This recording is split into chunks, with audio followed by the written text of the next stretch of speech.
व्यासपीठ पर विराजित गीता मनीषी महामंडलेश्वर पूज्य ज्ञानानंद जी महाराज,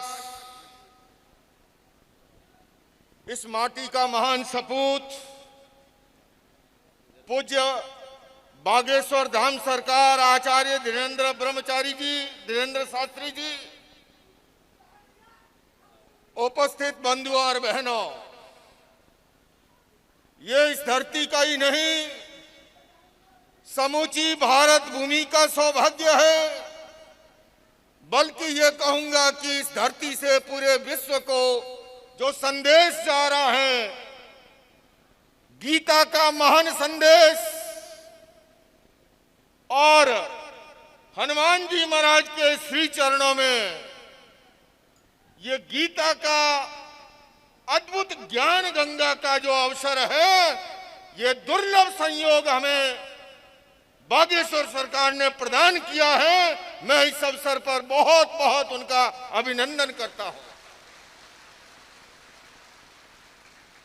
बंधुओं और बहनों, ये हमारी महान सनातन परंपरा, जिस सनातन परंपरा के अनेक पुष्प जो है इस धरती पर पुष्पित और पल्लवित हुए, लेकिन याद रखना है हमको कि हम सब एक हैं, हमको कोई बांट नहीं सकता है।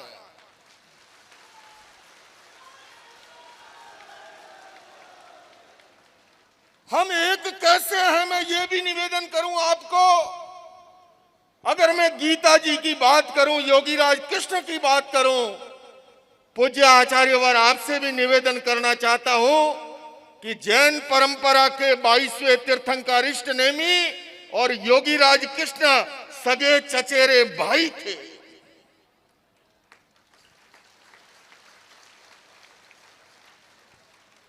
जब मैं महान बलशाली शौर्य और पराक्रम के प्रतीक हनुमान जी की चर्चा करता हूं, तब भी पूज्य पर आपके श्री चरणों में भी निवेदन करना चाहता हूं। जैन परंपरा में प्रातः काल उठते ही हमारे जितनी प्राचीन पीढ़ी है वो नमस्कार मां मंत्र का जाप करती है, उसी तरह 16 मां सतियों का स्मरण करती है। और उन 16 मां सतियों में एक मां सती है अंजना जी, जिनके पुत्र हनुमान जी हैं। बताइए दुनिया की कौन सी ताकत हमें बांट सकती है। और जब ये मैं बात रख रहा हूं उस पूर्व संध्या पर, जब इस माटी का एक महान सपूत पूरे हिंदुस्तान को जोड़ने के लिए पद यात्रा शुरू करने जा रहा है, एक सनातन हिंदू एकता की यात्रा, वो यात्रा शुरू होने जा रही है। और आपको मैं कहता हूं, ये यात्रा केवल मध्य प्रदेश छत्तीसगढ़ नहीं, हिंदुस्तान के समस्त प्रांतों को जोड़ते हुए विश्व में जहां भी भारतवासी बस रहे हैं, वो सारे के सारे इस वटवृक्ष से जुड़ जाएंगे। इसलिए मैं आपका अभिनंदन करने के लिए उपस्थित हूं। व्यासपीठ पर विराजित है पूज्य प्रवर गीता मनीषी जी। कल मेरे साथ आचार्य मनीष जी थे। मैं उन्हें फ्लाइट में कह रहा था, हमारी चर्चा चल रही थी। मैंने कहा मनीष जी, महाराज श्री के बारे में मैं एक ही बात कहूंगा। भगवान महावीर ने कहा कि धर्म का पात्र कौन है। महावीर कहते हैं, जो सोई उज्जूय भुजष्ट धम्मो शुद्ध सच्चिट्ठई। धर्म का पात्र वो है जो रिजु है, जो सरल है, जो पवित्र है, जो निर्मल है। और उसका एक प्रतीक उदाहरण देना हो, एक संत को कैसा होना चाहिए उदाहरण देना हो कहीं, तो हम पूज्य ज्ञानानंद जी महाराज का उदाहरण दे सकते हैं।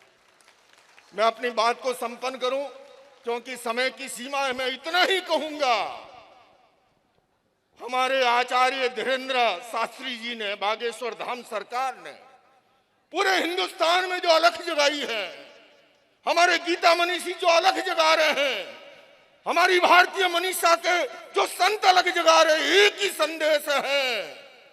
धर्म का भौतिकता से कोई विरोध नहीं है, किंतु इन संतों का एक ही संदेश है कि भौतिक विकास अध्यात्म की नींव आधारित होता है, तो वो जीवन में वरदान बनता है। आप उपनिषद पढ़ लो, पुरुषार्थ चतुष्टय की कल्पना की, आप गीता जी को पढ़ लो। आखिरी श्लोक के साथ मैं अपनी बात को संपन्न कर रहा हूं। यत्र योगेश्वर कृष्ण यत्र पार्थो धनुर्धर तत्र श्री विजयो भूति दुर्वा नीति मधिर्म में।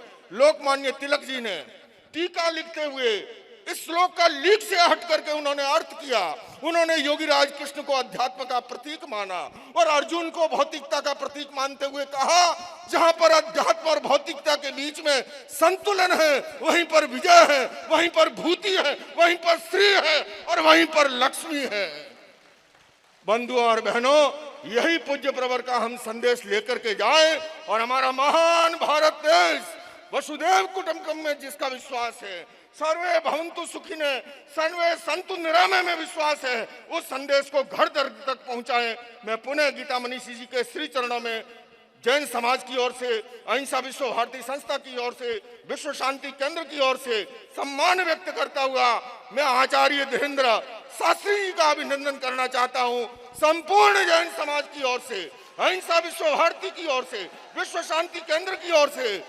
और आज मैं इन्हें इनवाइट करने के लिए आया हूं, आमंत्रित करने के लिए आया हूं। इस बार हमारा कुंभ मेला तो हो रहा है प्रयागराज में, और अगले साल जैनों का कुंभ मेला लग रहा है शिकागो में।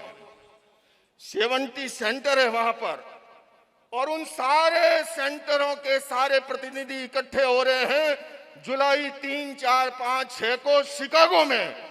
और उस शिकागो की धरती से एक दिन स्वामी विवेकानंद ने संदेश दिया था, पूरी दुनिया को जगाया था। और इस बार हमारे बागेश्वर सरकार और गीता मनीषी वहां से संदेश थे शिकागो से।